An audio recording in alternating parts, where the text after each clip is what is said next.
You guys may have seen the story.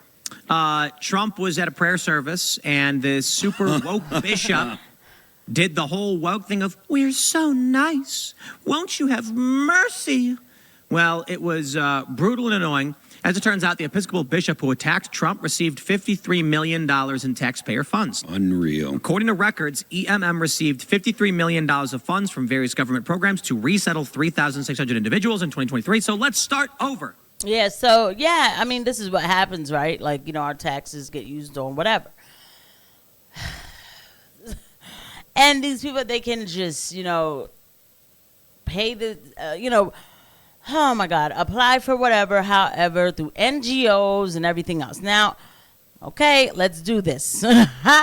Let's do this. Me personally, this is not a Christian, okay? By the way, guys, thank you for watching the video. Look, we're going to go ahead and get into this. I'm doing this raw with y'all right now. I have not checked out this episode. I know a little bit about what's going on when it comes to this particular story, but let's just do this together, guys. All right, let's get into it. Instead of this individual, I'd like to translate for you, of course, as she was preaching to Donald Trump saying, "Please have mercy." I would like to translate that to modern English. "Please, Mr. President, don't shut down my kickbacks and the money flowing to my organizations, which make me very wealthy. Have mercy." I mean, it's not a shock. I mean, everyone in D.C. it seems is part of the swamp. What it was a Unitarian church, was it? The Episcopal Migration Ministry. Well, I mean, but also, I mean, what is with the 501c3 in churches and synagogues and mosques anyway? I mean, Johnson, I think, put that in to control them. A good church with a good pastor and everything would be able to sustain itself. I mean, I think we have a big issue with that. Yeah. Well, I mean, normally you tithe. You donate to the church. You get something, you give They back. come and they go around with the collection plates and say, "Please give." And I grew up Catholic. We would have they would give us a little box full of envelopes, and then every time you go to church, you'd put money in a little envelope and you'd put it in the collection tray, and that's what helps keep the church going. Right. Mm-hmm. So those donations are all, I believe, they're all tax deductible. The church is allowed to do politics and things like that. That's codified. But then you find out that a lot of these groups, like there's like the Lutheran Ministries or whatever, was people were saying that they were getting hundreds of millions of dollars right after Biden lost the election. Right. Catholic Charities, I think, was also accused of getting a bunch of money and facilitating illegal immigration. What's up with that? Yeah. Which is funny, too, because the left hates the Catholic Church and loves to talk about how evil the Catholic Church is anyways. So depends on the church. Well, it's Catholic Charities. That's the problem. Because, you know, I remember there was a document that Jamie Raskin and a couple other people gave to Biden and Harris. It was like the Secular Democrats of America. And every single group on there was like Jewish, Christian, Muslim, Catholic, but they were all secular Democrats. This is how a lot of the George Soros Open Society funded things have a religious tint to them, but they're not necessarily that. And I think that's a lot of the manipulation of names. Just like they say everything's about democracy, then when you put in a religious thing, because I know Highest, which is that's what I was waiting for, because I was about to go all the way off. But I think this is a Jewish woman, so shout out to her. Shout out to her. Because, well, let's just see. Let's see.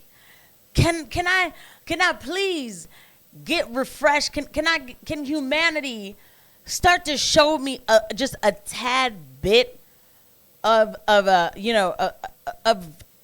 light here or something? Because I'm telling you, I've been very jaded by people for a while. But let's just see. Let me not get too excited here. Jewish Family Services was funding a lot of the immigration. Catholic Charities was, UN was, but there was also multiple other religious organizations getting money to facilitate the open border. And you know what? You see the name and you see that it's a religious thing, and people just think, oh, they must be good. Well, that's not true. That's how they hide people that are not. Yeah. Wasn't this particular, she's a bishop or whatever, wasn't she? Isn't she a member of the LGBTQ? Yeah, so let's move on from it, right? But I won't. Highest, Hebrew International something of the other. Where Alejandro Mayorkas, that's where they found him. He was president of Highest. And remember, he was secretary of our Homeland Security, where he left the borders wide open for everybody to come in. A lot of these Catholic charities, too, you'll find that the board of these Catholic charities that are doing this, they're not as much Catholic as you think. And that's just simply a fact. Now, so since they want to run back to the lady, which, by the way, I do have a problem with the lady the way she was talking about Trump. Listen, Christianity does not tolerate that kind of behavior, nor does it promote LGBTQIA or whatever the heck that is, okay? That does not come from the Christian doctrine. Christianity is perfect. Christians are flawed, of course. Hello, I'm a sinner. But that's not our doctrine, okay? Mass immigration isn't our doctrine either. Okay, helping people is, but mass immigration is not. Now, to go back to highest, a lot of people don't want to talk about it, but yeah, there's a lot of that was going on. And again, Alejandro Mayorkas comes from that organization, and you'll find a lot of Jewish people who say that we believe in mass immigration, and we should start taking credit for the mass immigration that's been going around. I believe, if I'm not mistaken, I think Barry Weiss said something kind of like that, right? I have a problem with that. I do. I have a problem with anybody getting involved with that. But if you call yourself a church too, and your church is getting involved with these kind of nefarious things, I certainly have a problem with that. I also have a problem with the 501c3s for all religious groups, and including churches. I will be the one to come at my own first, because you know what happened? We should have been paying tithes. You know why? Because I'm noticing now that the messaging is a little different. And I ask myself, is it because they get government funding? Are they getting federal parameters on what they're supposed to be talking about? It does not make any sense to me that Israel could sit there and bomb Palestine. Israel bombed Palestine. It's all the same place, right? Bomb Gaza for a year and a half, and my church never spoke on it. Okay? And this is a personal thing to me. This gives me a problem because I don't care who's doing the bombing. Those are innocent people dying, right? My church never spoke on it. It's not supposed to be about politics. This is wrong. My church never spoke on it, still to now. And it's caused me a lot of personal, confusion.